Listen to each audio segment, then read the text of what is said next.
Welcome into the Recap Rush Hour for Wednesday, July 5th. I'm David Kaplan. It's brought to you by Chevy Drive, Chicago.com, your Chicagoland Chevy dealers. Folks, Bears had a collection of their best offensive players over at Maine South High School working out. Maine South, of course, one of the best high school football programs in the Midwest. And they had Justin Fields there, Cole Kmet, DJ Moore, Darnell Mooney, who, by the way, holy bleep, does he look jacked. This guy is just, holy cow, looks really, really good.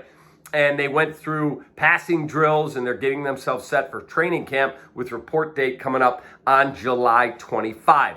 It is 67 days from the season opener when the Bears and Packers will square off at Soldier Field. 67 days away from NFL football. Hard to believe.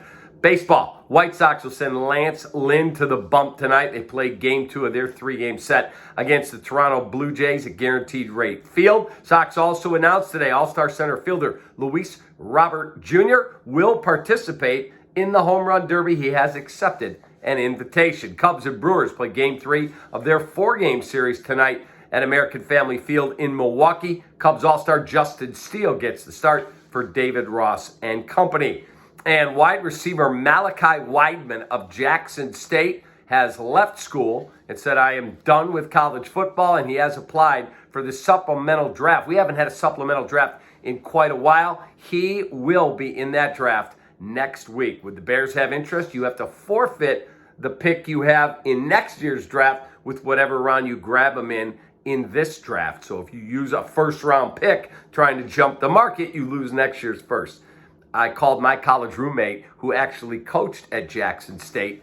Does not sound like Malachi Weidman is a first-round talent. Maybe a much later in the draft pick, but I do have a call in to the Jackson State wide receiver coach. As soon as I get that scouting report, I'll have it for you here on our Recap Rush Hour. And ESPN has an article out, 13 teams that could still shake up the summer in the NBA. No mention of the Bulls. It's our 4 seasons, heating, air conditioning, plumbing, and electric. Ridiculous stat of the day. 13 teams that could still shake up the summer. Celtics, Nets, Clippers, Heat. No mention of the moribund Chicago Bulls. Does that tick you off like it ticks me off? It should. If you're a fan of the team, you should be furious. They're going to run it back and have a couple of bottom-of-the-roster additions. Really disappointing, Arturis. You're better than that. Or maybe you're not. Have a great rest of your day. Recaps after baseball tonight for both teams. Take that.